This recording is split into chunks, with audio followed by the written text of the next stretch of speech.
श्री स्वामी समर्थ हर हर महादेव। आपल्या सगळ्यांचं माझ्या चॅनलवरती म्हणजेच स्वामी संदेश वास्तू टिप्स या चॅनलवरती खूप खूप स्वागत आहे। तर सगळ्यात आधी सर्वांना ओम नमः शिवाय। आणि आजच्या व्हिडिओमध्ये मी तुम्हाला सांगणार आहे की शिवपिंडीवरती आपण कोणत्या गोष्टी वाहिल्यामुळे आपल्याला त्याचं फळ काय मिळते।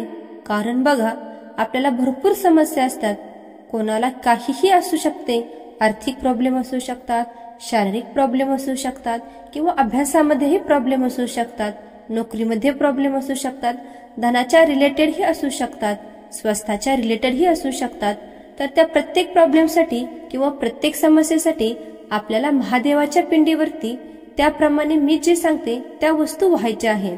तुम्हाला ज्या समस्या असेल ती वस्तू तुम्ही त्या महादेवाच्या पिंडीवरती दर सोमवारी शिवालयात जाऊन वहा किंवा तुमच्या घरात पिंडवरती तुम्ही या वस्तू सातत्याने दर सोमवारी वाहत चला।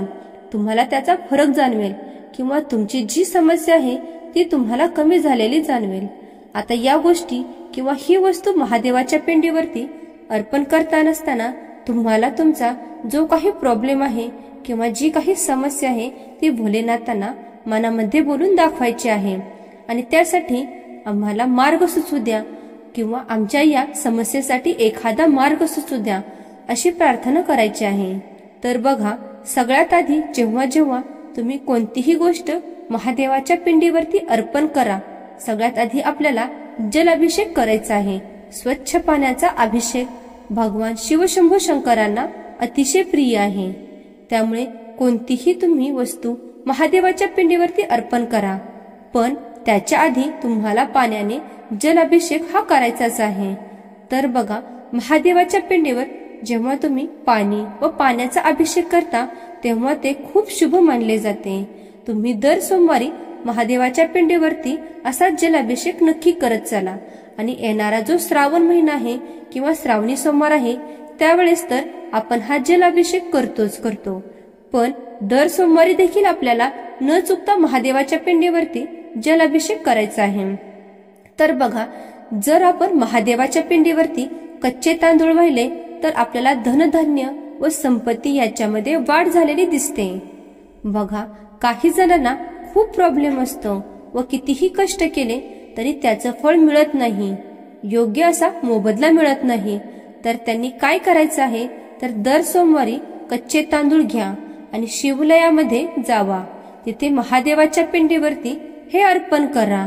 शक्य नसेल तर आपल्या घराच्या पिंडीत जलाभिषेक करून असे तांदूळ तुम्ही महादेवाच्या पिंडीवरती वाहायचे आहे आणि मनातील तुमच्या इच्छा नेहमी बोलून दाखवायची आहे। निश्चितच तुमच्या धनामध्ये व संपत्तीमध्ये वाढ होते, त्याचबरोबर तुमचे जे समस्या असते धनाच्या रिलेटेड ते कमी होतात। आता जेव्हा तुम्ही जवस महादेवाच्या पिंडीवरती वाहता, ज्या काही तुमच्या समस्या असतील त्या कुठल्याही बाबतीतल्या असू द्या त्या सुटतात। मग तुमचे धनाच्या बाबतीत काही समस्या असू द्यात किंवा अभ्यासाच्या बाबतीत सुद्धा किंवा नोकरीच्या बाबतीत सुद्धा असू द्यात, कोणतीही समस्या असू द्यात, जवस घेऊन तुम्ही जर शिवलिंगावरती ते अर्पण केलं आणि तुमची समस्या बोलून दाखवली किंवा सातत्याने तुम्ही हे केलं तर तुमचे जे काही समस्या आहेत त्या लवकरच सुटतात।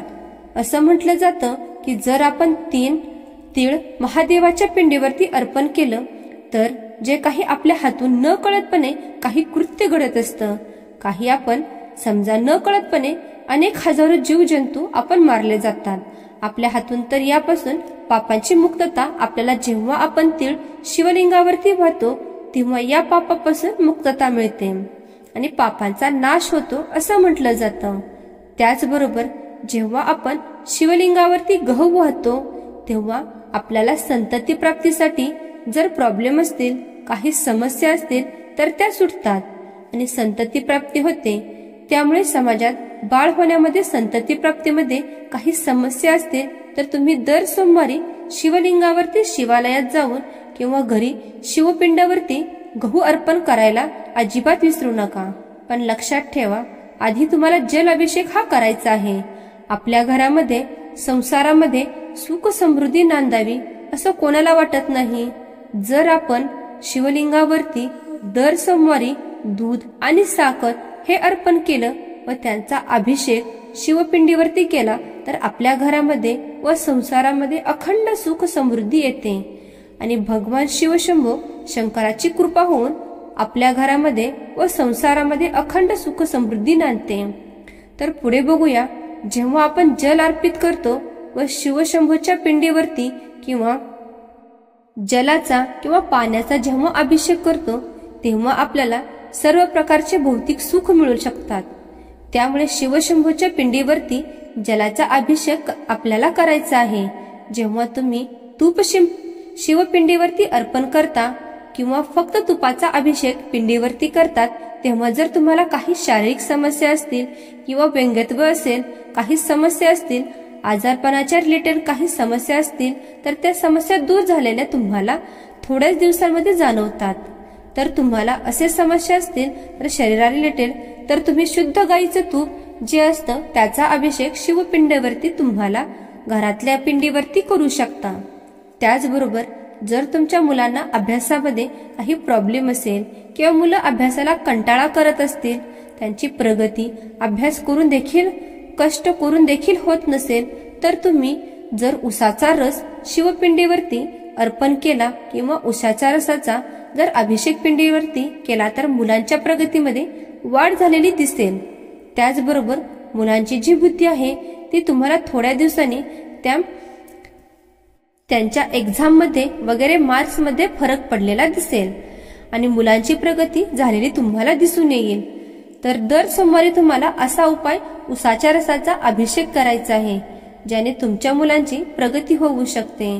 तर पुढची गोष्ट म्हणजे समजा तुम्ही त्रस्त असाल, दर सोमवारी न विसरता तुम्हाला अभिषेक करायचा आहे, मधाने म्हणजे अभिषेक करायचा आहे आणि हा विषय करत असताना अभिषेक करत असताना तुमची जी काही समस्या आहे ती बोलून दाखवायची आहे शंभूंना आणि त्यांच्यातून तुम्हाला मार्ग द्या असंही सांगायचं आहे। तर असा जो मधाचा अभिषेक तुम्ही शिवपिंडीवरती केला तर मधुमेह म्हणजेच डायबेटीस या आजारापासून तुम्हाला मुक्तता मिळण्यामध्ये मदत होईल किंवा त्या आजाराचा तो प्रभाव आहे किंवा त्यापासून होणारा जो त्रास आहे त्यामध्ये तो कमी झालेला तो तुम्हाला दिसेल व तुम्हाला दर सोमवारी असा अभिषेक करायचा आहे। तर या काही गोष्टी होत्या ज्या तुम्हाला सांगायच्या होत्या की कोणत्या समस्येसाठी तुम्ही कोणता अभिषेक पिंडीवरती केला पाहिजे।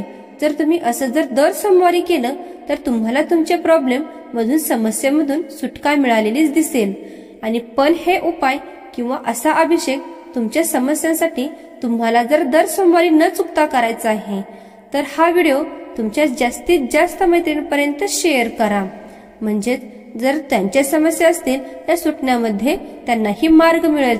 जर व्हिडिओ तुम्हाला आवडला असेल तर कमेंटमध्ये श्री स्वामी समर्थ व हर हर महादेव लिहायला विसरू नका आणि हा व्हिडिओ खूप युजफुल आहे तर तुमच्या मित्र परिवाराला नक्की शेअर करा। श्री स्वामी समर्थ, हर हर महादेव।